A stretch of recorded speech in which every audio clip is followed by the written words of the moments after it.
계속해서 다윗의 삶을 깊이 좀 숙고하면서 다윗은 어떤 인생을 살았고 다윗의 삶에 전해지는 사건들은 우리에게 신앙적으로 어떤 의미가 있는가 깊이 좀 들여다보고 있습니다.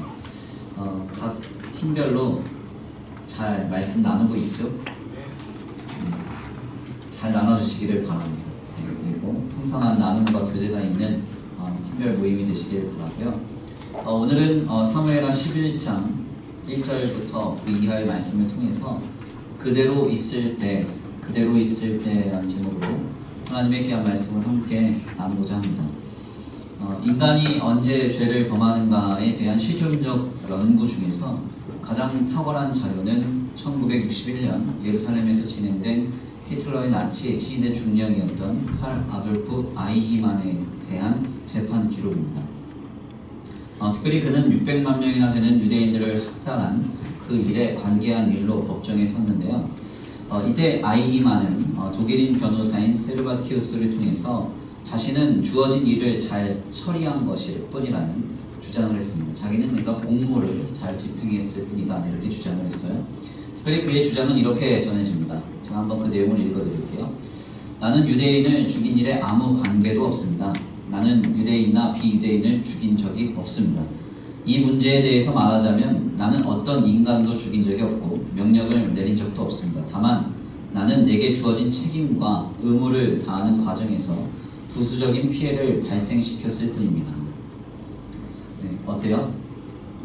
600만 명이나 되는 유대인들을 학살하는 일에 선봉에 서서 그 일을 감당하던 사람이 했던 말이라고는 믿어지지 않는 그런 말이죠. 이 일을 취재하던 정치 철학자인 한나 아렌트는 그녀의 책 예루살렘의 아히만을 통해서 자신이 취재한 아히만은 어떤 사람인가에 대해서 이렇게 묘사했습니다. 인류 최대의 악한 사람이라고 보여졌던 아히만은 오셀로에 등장하는 소악마 이아고도 아니었고 맥베스도 아니었으며 리처드 3세처럼 악인임을 입증하기로 결심하는 사람이 아니었습니다. 그는 자신의 개인적인 발전을 도모하는 것 외에는 아무런 동기도 없는 평범한 사람이었습니다. 참으로 인상적인 내용이죠. 다만 자신의 안위와 발전을 도모한 평범한 인간이 무려 600만 명이나 되는 유대인들 학살의 주범이 되었다는 것입니다. 바로 여기에서 한나 아렌트는 베널리티 오브 이블이라고 하는 악의 평범성이라는 내용을 도출하는데요. 모든 범죄에는 사악한 의도가 있다는 통용된 가정은 잘못된 것이고 악의는 따로 있지 않고 평범한 상황 가운데서 죄와 악은 표출된다라고 하는 개념입니다. 이는 굉장히 중요한 통찰이죠. 인간은 언제 죄를 짓느냐? 죄를 지을 만한 특별한 상황과 조건이 있을 때 우리는 죄를 짓느냐? 어떤 이런 상황과 조건이 충족되었을 때만 인간은 죄와 악으로 치닫는가? 그렇지 않다는 것입니다. 죄와 악은 매우 평범한 상황 속에서 시작된다는 것이죠. 바로 이러한 인간의 상태에 대해서 성경은 인간은 모두 다 죄인이다 이렇게 말했고요. 또한 이러한 상태를 부추기는 세속적 환경에 대해서 성경은 세상이 악하다 이렇게 표현합니다. 이는 모든 인간이 윤리적이고 도덕적 차원 이상의 범죄 행위를 저질렀으므로 인간이 죄인이란 말이 아니에요. 인간은 평범한 상황 속에서도 죄를 지을 수 있는 결핍된 존재, 그만큼 부족하고 연약한 존재라는 뜻이 바로 죄인이라는 말입니다. 더 나아가 세상이 악하다는 것은 세상의 수많은 악한 현상이 실제적으로 벌어짐으로 인해서 악하다는 말은 아니에요. 언제나 어디서고 늘 죄와 악이 표출될 수 있는 가능성의 자리가 세상이라는 것에 경계적 의미를 담고 있는 말이 바로 세상은 악하다라는 뜻입니다. 그렇다면 이러한 상황 속에서 성도는 어떻게 해야 죄와 악을 이렇게 타협하지 않고 죄와 악으로 치닫지 않을 수 있을까요? 특별히 정치 철학자였던 한나 아렌트는 이를 위해서 우리가 경계해야 하는 태도를 무사유 이렇게 말했습니다. 무사유가 뭐죠? 무사유. 우리 민규가 지금 무사유 하고 있는 아무 생각이 없는 상태가 이제 무사유. 이 무사유란 자신의 삶의 행위에 대한 반성이나 숙고를 하지 않는 것을 의미하는데요. 이것을 이제 아주 유명한 서양 철학자인 이마누엘 칸트는 순수 이성의 불능과 구제가 아니라 실천 이성의 불능과 구제라고 표현했습니다. 그러니까 이것을 좀 쉽게 말하자면 모든 상황 속에서 우리가 어떻게 해야 할 것인지를 깊이 숙고하는 그 단계가 필요하다는 거예요. 그렇지만 이것 역시도 진정한 해답으로 보기는 좀 어렵습니다. 왜냐하면 성경의 표현처럼 양심의 화인을 맞은 악한 사람은 그 생각이 모든 것으로부터 왜곡되고 변질되죠. 이런 상태에서의 생각은 악이 또 다른 악을 낳고 죄가 또 다른 죄를 낳을 뿐 해답이 되지 않는 것입니다. 그래서 보통 이제 심리학적인 내용 중에서 한 가지 오늘날에 많은 현대인들이 갖는 한 가지 정서, 특별히 젊은 세대들이 갖는 한 가지 정서 중 하나가 뭐냐면 부정편향이라는 정서가 있습니다. 부정편향 들어봤어요? 부정편향? 어떤 상황에서 긍정적인 것을 찾아내고 그 속에서 감사하고 기뻐하고 즐거워하기보다는 굳이 부정적인 걸 하나 찾는 거예요. 우리 누구 할까요? 누구야 시험이 안 되려나? 예린이요. 그래요. 예린이가 참 예뻐요. 예쁜데 다 예쁜데 이것만 고쳤으면 좋겠다. 이런 생각이 드는 거죠. 이게 이제 부정편향이에요. 그래서 그런 것들만 자꾸 이렇게 생각하는 거. 그리고 그렇게만 내가 자꾸 비뚤어지고 왜곡되는 거. 이게 부정편향입니다. 이런 상태에서 과연 그가 아무리 생각을 많이 한다고 해도 바른 방향을 선택할 수 있느냐, 바른 실천적 요소를 찾아낼 수 있느냐, 스스로 도출할 수 있느냐, 불가능하다는 것이죠. 결국 성경이 말하는 진정한 해답이 한 가지 있습니다. 그게 뭐냐면 하나님을 경외함으로 하나님이 주시는 은혜를 힘입어서 우리가 살아갈 때 우리가 바른 결정과 바른 판단, 바른 방향을 찾아낼 수 있다는 겁니다. 특별히 여기서 첫 단계는 바로 하나님을 경외하는 것입니다. 경외라는 말이 뭐예요? 경외. 영어로는 fear reverence라고 하는데 이는 여러 가지로 설명될 수 있는데 쉽게 설명하자면 경외란 모든 순간에 하나님을 의식하는 것이라고 이렇게 쉽게 표현할 수 있습니다. 즉 어떠한 삶의 순간과 자리에서 눈에 보이지 않고 귀에 들리지 않고 손에 잡히지 않는 하나님을 의식하고 그분을 생각하며 말과 행동과 사고를 감당하는 것입니다. 바로 이 경외에서부터 결국 죄인된 우리가 죄로부터 승리하고 악한 세상에 우리가 미혹되지 않을 수 있는 것. 아멘입니다. 네, 한번 우리 스스로에게 한번 질문해 보세요. 지난 한 주간의 삶 속에서 하나님을 언제 의식하셨어요? 언제 내가 의식하고 말하고, 언제 의식하고 생각하고, 언제 의식하고 행동했나요? 이 경외가 전제되지 않는다면 우리는 죄인인 나로부터 자유할 수 없고 죄악된 세상으로부터 자유할 수 없습니다. 아무리 지난날 평범한 삶을 살았다 하더라도 여러분들의 삶의 방향이 이미 비뚤어져서 죄와 악으로 치닫고 있을 수 있다는 사실을 우리는 늘 견지해야 합니다. 오늘 본문의 말씀은 바로 이러한 관점에서 우리에게 큰 깨달음을 줍니다. 본문은 다윗이 그의 일생에 결코 저질러서는 안 될 한 가지 사건을 전하고 있어요. 그것은 무엇인가 하냐면 밧세바라고 하는 여인과의 간음 사건이고 여기서 더 나아가 밧세바의 남편 우리아를 죽게 한 살인죄의 사건입니다. 이 본문을 그러니까 우리가 사무엘하 11장 본문을 읽어보면 그 내용이 다 나오죠. 사실 오늘 본문 말씀의 이 다윗의 범죄는 너무나 복합적인 범죄입니다. 간음죄가 있습니다. 그리고 살인죄가 있어요. 그리고 주변인들을 속고 속이는 사기죄가 있습니다. 그리고 자신의 아이를 우리아의 아이로 둔갑시키려고 하는 기만과 선지자 나단 앞에서의 무지와 하나님 앞에서의 교만이 있습니다. 그러니까 너무나도 많은 죄의 종합 어떤 편이라고 할 수 있는 것이 오늘 본문의 사건인데요. 우리가 이 본문을 접하면서 이런 질문을 할 필요가 있어요. 대체 다윗이 왜 이토록 범죄하게 되었을까? 다윗이 죄를 저지를 만한 특별한 상황과 특별한 조건이 전제가 되어서 다윗이 그러한 조건과 상황을 힘입어서 그가 죄를 저지른 것일까요? 그렇지 않습니다. 오늘 본문 말씀을 보니까 지극히 평온하고 평범한 상황 속에서 계속 그가 범죄를 저질렀습니다. 오늘 본문 말씀 1절인데요. 우리 함께 다 같이 공독 보여드립니다. 오늘 본문 말씀 1절 시작. 그가 여자와 그들이 출산할 때가 되매 다윗이 여호와가 그에게 있는 그의 부하들과 온 이스라엘 군대를 보내니 그들이 먼저 전령하고 나라에 섰고 아멘. 다윗이 범죄한 그 순간에 대해서 오늘 본문 말씀 1절은 뭐라고 얘기하냐면 다윗은 그대로 있더라. 이렇게 말해요. 그래서 그대로 있더라는 말은 좀 평범하게 생각하면 편안하게 있더라, 혹은 그냥 평범하게 살더라, 뭐 이런 뜻으로 다시 번역할 수가 있어요. 무슨 말인가 하냐면 다윗이 어떤 특정한 상황과 조건이 되어서 그가 죄를 저지르는 게 아니라 그는 아주 평범한 상황 속에서 죄를 저질렀다는 겁니다. 왜 그가 이렇게 평범한 날에 죄를 저지르게 되었는가? 그 이유는 간단해요. 다윗이 범죄를 저지르는 동안 그는 단 한 번도 하나님을 의식하지 않았기 때문입니다. 다윗의 범죄를 다루고 있는 사무엘하 11장에서 다윗의 모습을 잘 들여다보면 다윗은 단 한 번도 여호와 하나님을 찾지 않습니다. 심지어 하나님의 이름도 등장하지 않습니다. 본문에서 그분께 묻지도 않고요. 다윗은 더 나아가 나단이라는 선지자를 찾아서 그를 부르지도 않습니다.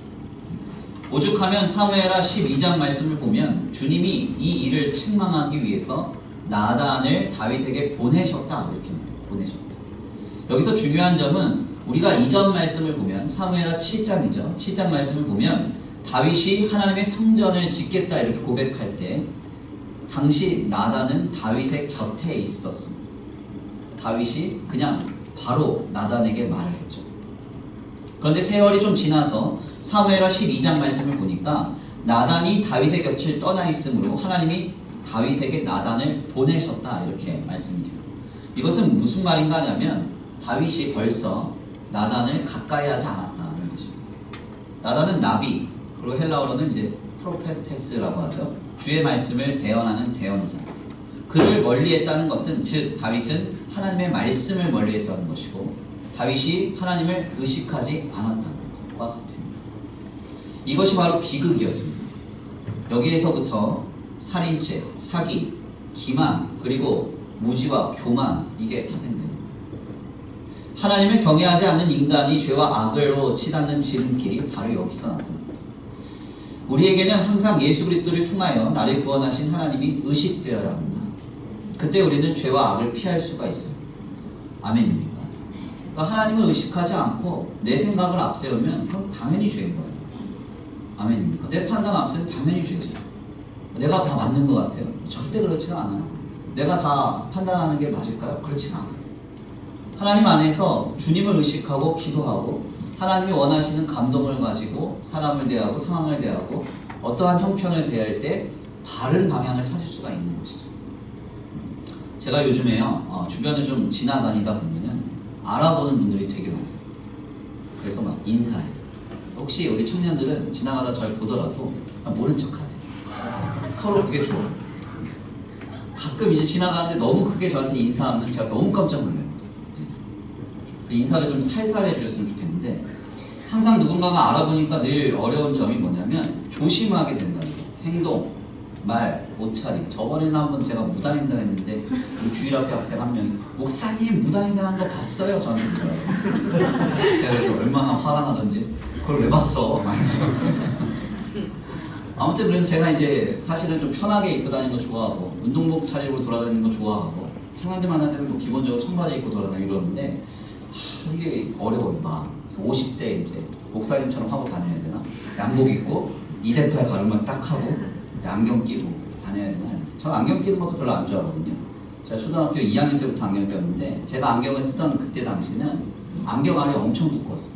무거웠어요. 이게. 저는 이제 그 난시가 섞여 있는 그 시력이기 때문에 안경알을 두 개를 이제 그때는 압축하는 기술이 없어가지고 예, 이렇게 하면 코가 완전 눌리고 여기 막 진물 생기고 이래가지고 안경 끼는 거 별로 안 좋아해요. 평상시에 안경 웬만하면 벗고 다녀요. 예.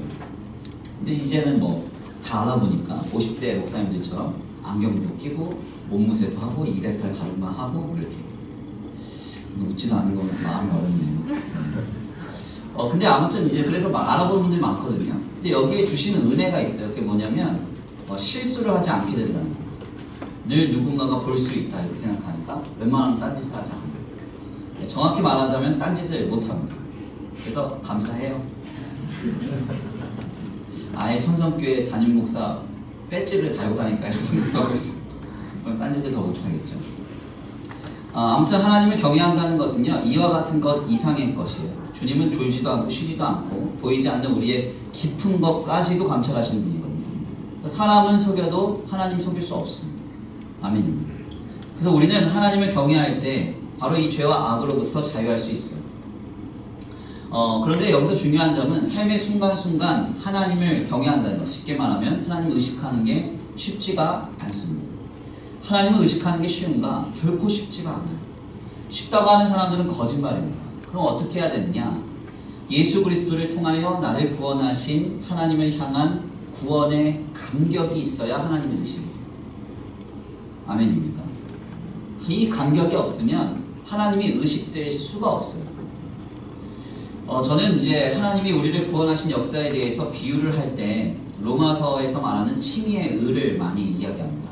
로마서에서 말하는 예수 그리스도를 통하여 이루어지는 그 의에 대해서 그 의라는 말을 이제 영어 성경을 보면 righteousness라는 이 말을 쓰는데 이 말은 법정적 의를 이야기하는 거예요. 즉 하나님께서 예수 그리스도를 통하여 우리를 의롭게 하시기로 법정적 선언을 이미 완료하셨다는 겁니다. 아멘입니까? 내 힘과 능력과 의지로 내가 의롭게 되는 게 아니에요. 예수 그리스도를 통해서 하나님이 나를 하나님의 법정에서 의롭다고 칭하신 거예요. 그런데 여기서 이 법정적 의인, righteousness에 대해서 우리가 깊이 생각해 볼 때 이 법정적 의가 영어로 말하자면 innocent인가 아니면 not guilty인가를 구별해야 됩니다. innocent는 뭐예요? 순결하고 순수한 상태죠. 그러니까 하나님이 우리를 보시고 너 innocent, 넌 순수해, 순결해, 그래서 의롭게 얘기를 하신 걸까요? 아니면 not guilty, 너한테는 죄를 찾을 수가 없어, 그래서 주님이 의롭다고 얘기하시는 걸까요? 네, 후자입니다. not guilty예요. 그러니까 우리가 죄가 없는 순결한 자이기 때문에 하나님이 나를 칭의의 의롭다고 칭하신 게 아니라 죄를 발견할 수 없으므로 나를 의롭다고 여기신 거예요. 아멘입니다. 이때 그 죄를 발견하게 하지 못하게 하신 이가 누구예요? 예수님이에요. 예수님. 그러니까 하나님은 날 보면 이놈은 너 죽어야 돼, 딱 때리고 싶어요. 사형 꽝꽝꽝. 아니라는 듯이 저만 그래요? 그렇지 않죠. 우리 모두가 다 그래요. 우리가 하나님 안에 법정에 서면 하나님은 우리를 사형 선고 내리고 싶어요. 근데 예수님을 보니까, 예수님을 통하여서 보니까 뭐예요? 없는 거예요. 죄가 발견할 수 없는 거예요. 죄값을 치르신 예수님을 보시고는 우리에게 무죄를 선포하신 것입니다. 이를 실제로 경험한 사람이 어떻게 평생을 살아갈까요? 평생을 어떻게 살아갈까요?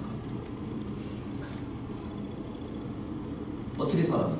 나는 원래 사형 선고를 당해야 되는 사람인데 예수님 때문에 하나님이 나를 무죄 이렇게 선포를 해요. 그럼 그 역사를 경험한 사람은 어떻게 살까요? 평생. 당연히 예수님을 의식하고 당연히 그분 안에서 살아갈 수밖에 없죠. 아멘입니다. 즉 복음의 은혜와 구원의 감격은 마땅히 우리로 하여금 하나님을 경외하는 삶을 살아가게 하고 죄악을 경계케 하는 것입니다. 바로 여기에서부터 승리의 비결이 나오는 겁니다. 아멘입니다. 그래서 시편 51편 기자가 뭐라고 얘기해요? 바세바의 간음 사건 이후에 다윗이 고백하는 내용인데요. 이렇게 기도하죠. 주의 성령을 내게서 거두지 마시고 구원의 즐거움, 즉 구원의 감격을 회복시켜 주옵소서. 아멘입니다. 구원의 즐거움이 회복되지 않은 심령이 죄와 악으로부터 벗어날 수 있는 방법은 없습니다. 구원의 감격, 구원의 능력, 이것을 경험하지 못한 영혼과 생명이 어떻게 죄와 악으로부터 돌아설 수가 있겠어요? 불가능한 거예요. 구원의 감격이 회복되어야 하나님을 경험할 수 있고 하나님을 경외함으로 모든 순간에 하나님을 의식해야 죄와 악으로부터 승리할 수가 있는 것입니다. 이것은 아주 중요한 순서예요. 여기 있는 김 목사가 여러분 모든 순간에 말할 때 하나님을 의식하십시오. 모든 걸 행동할 때 하나님 보고 계십니다. 모든 순간에 생각할 때 하나님이 여러분을 감찰하고 있습니다. 아무리 얘기해도 소용이 없어요. 왜 소용이 없습니까? 경외할 사람은 경외할 거고 감동 안 되는 사람은 그냥 지나치고. 그러면 어떻게 해야 될까요? 구호로 되는 게 아니고요. 의지로 되는 게 아니고 고집으로 되는 거예요. 예수 그리스도를 통하여 나를 구원하신 하나님의 복음의 능력을 경험하는 게 중요합니다. 구원의 감격을 회복시켜 달라고 우리 성도들이 그래서 함께 기도해야 하는 것입니다. 복음의 능력, 구원의 감격, 죽을 수밖에 없는 그 자리에서 나를 살리신 그 십자가의 은혜와 사랑을 내 안에 시작해달라고 하나님 앞에 처절하게 기도해야 됩니다. 그때 우리는 다윗과 같이 범죄하지 아니하고 승리할 수 있는 것입니다. 죄와 악이라는 것은 여러분 교묘하게 다가와서 평범히 여러분들을 무너뜨립니다. 어떤 특정한 상황 속에서 내가 무너질 거다 이렇게 생각하지 마세요. 아니면 특별한 일이 벌어지지 않았으니까 나는 죄와 악으로 치닫지 않고 있다 그렇게 착각하지도 마세요. 평범한 순간에 교묘히 와서 여러분들은 죄와 악으로 타협되며 무너질 것입니다. 이때 우리가 어떻게 해야 됩니까? 그것을 민감하게 느끼고 예민하게 반응하여 돌아서야죠. 아멘입니다. 내 힘으로 돌아설 수 있어요? 내 능력으로 돌아설 수 있어요? 내 의지로 돌아설 수 있어요? 아니에요. 만약에 그렇게 여러분 이해한다면 거의 대부분의 성도들은 의지 파괴합니다. 그렇죠? 의지가 부족하니까 못하는 겁니다. 의지가 부족합니다. 그게 아닙니다. 우리는 의지로 하는 게 아니에요. 은혜로 하는 것이죠. 아멘입니다. 오늘 본문 말씀에서 다윗은 지극히 평범한 날에 평범한 순간 매우 평범히 죄를 짓습니다. 이러한 상황 속에서 자유로운 인간은 아무도 없습니다. 우리는 범죄하지 않는다고 자부할지 모르지만 우리도 매우 평범한 날에 평범한 순간 매우 평범히 죄를 지을 것입니다. 하나님은 이런 인간의 상태를 죄인이라고 규정하셨고 또한 이 세상은 악하다고 그래서 말씀하십니다. 죄와 악의 미혹과 타협으로부터 인간이 자유로울 수 있는 유일한 방법은 하나님을 경외하는 것밖에 없습니다. 그리고 주님을 경외하는 모든 힘은 구원의 감격, 복음의 능력과 그리고 그 은혜에서부터 시작됩니다. 한번 우리 자신을 한번 점검해 보세요. 여러분들은 얼마나 십자가를 바라보시면서 내 안에 차오르는 뜨거움을 경험하고 있습니다. 나를 구원하신 예수님을 바라보면서 얼마나 감격하고 계세요? 성탄절이죠. 예, 성탄절인데 예수 그리스도께서 나심에 대해서 깊이 숙고를 해보셨나요? 그것을 보면서 얼마나 감격하고 감사하고 계세요? 제가 오늘 새벽에도 잠깐 말씀 나눴는데 예수님이 동정녀의 몸으로 이 땅에 오셨잖아요. 그때 그 예수님의 어머니 마리아의 나이가 학자들 간에 추측할 때 나이 많이 이제 추측을 하는데 보통 13세에서 15세 사이로 추측합니다. 그러니까 13세에서 15세면 지금 몇 학년이에요? 중학교 2학년 정도 됐나요? 그쯤에 이제 그 여인이 결혼을 앞두고 배가 불러오는 거예요. 얼마나 당황했겠어요? 얼마나 당황했겠어요? 그래서 만약 그 여인이 내가 이거 걸리면 돌 맞아 죽을 걸 예상하고 극단적인 선택을 했다면 어떤 결과가 있었을까요? 그러니까 하나님의 신비는 놀라워요. 예수님이 그 마리아의 뱃속에 잉태가 될 때 그때 그 전에 수개월 전에 사가라라고 하는 제사장의 아내인 엘리사벳이라고 하는 여인이 또 아이를 잉태하죠. 근데 이 엘리사벳의 나이가 그럼 몇 살이 정도 될 것 같아요? 보통 학자들이 추정하기를 60세가 넘을 거다 이렇게 추정합니다. 이 두 여인이 만나서 서로 마음을 나누고 위로를 받게. 이게 사실은 성도의 교제 능력이죠. 서로 다른 상황, 서로 다른 케이스, 서로 다른 형편, 서로 다른 나이, 다른 어떤 조건. 그런데 하나님이 둘을 만나게 하셔서 위로받게 하십니다. 아멘입니다. 굉장히 중요해요. 중요한 건 뭐냐면 예수님이 나시는 그 사건을 잘 숙고해보면 처음부터 모험이에요. 모험. 동정녀의 몸으로 나셔서 그 성숙되지도 않은 그 여인의 몸으로 나셔서 마구간에 아이가 태어나요. 말구유라고 하는 말 먹이통인데요. 이 말 먹이통의 아이가 태어났을 때요. 말이 얼마나 예민한 동물인 줄 아세요? 애가 안 울까요? 울까요? 애를 키워봤어야 알죠. 애 엄청 울어요. 나오면 계속 웁니다. 거기다가 뭐 좋지 않은 환경이니까 더 울었겠죠. 그 아이가 울 때 말이 뛰면 어떻게 돼요? 말 구유통이 자빠지면 어떻게 돼요? 끔찍하지 않아요? 그뿐만 아니라 예수님 태어날 때쯤에 어떤 일이 있어요? 헤롯 대왕이 아이 죽이려고 하잖아요. 모든 위험, 고된 여정을 주님이 모험으로 시작하신다. 왜? 나를 사랑하사 나를 위하여 나의 죄 가운데 모든 죄와 허물을 대속하시기 위해서. 아멘입니까? 그래서 주님이 인카네이션, 성육신 하신 거죠. 이 예수님을 우리가 생각하는 이 성탄절을 코앞에 두고 얼마나 예수님을 바라보면 우리가 지금 감격하고 있습니다.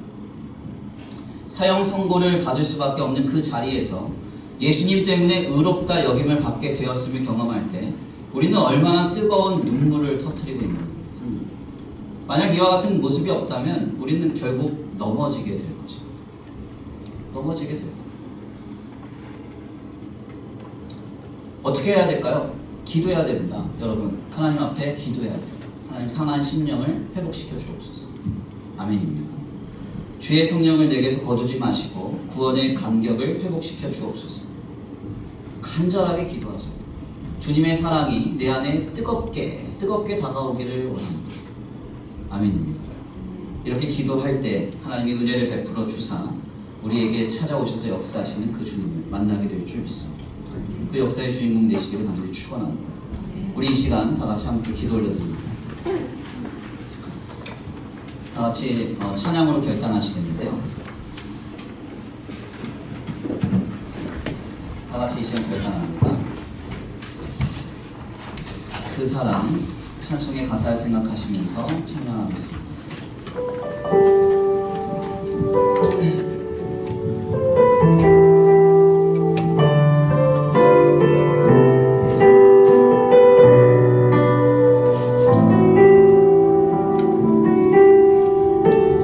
아버지 사랑 내가 노래해.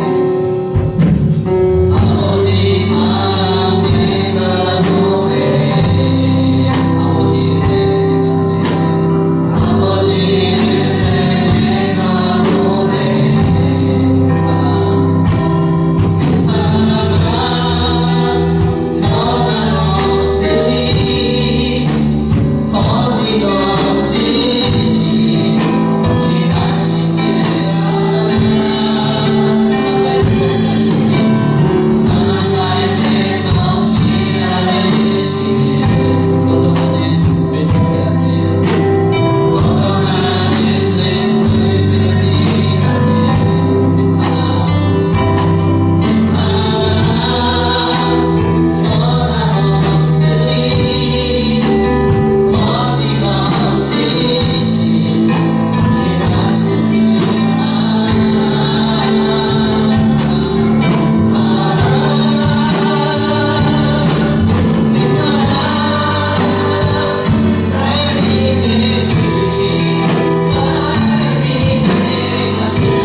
경외할 수 있는 감동을 주시옵소서.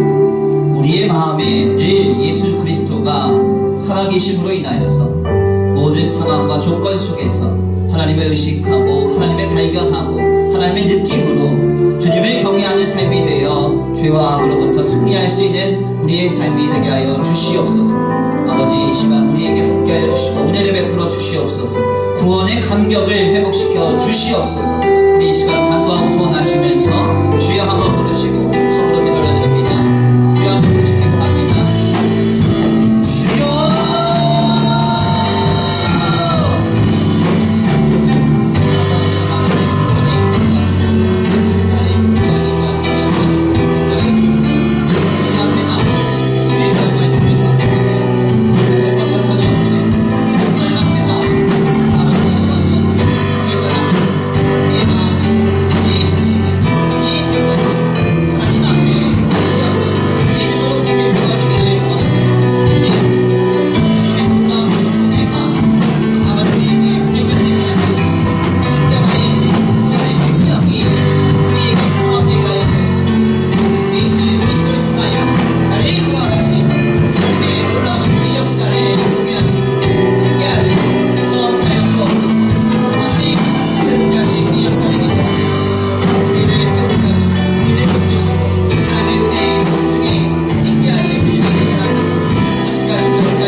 주의 말씀을 깊이 상고케 하시니 감사합니다.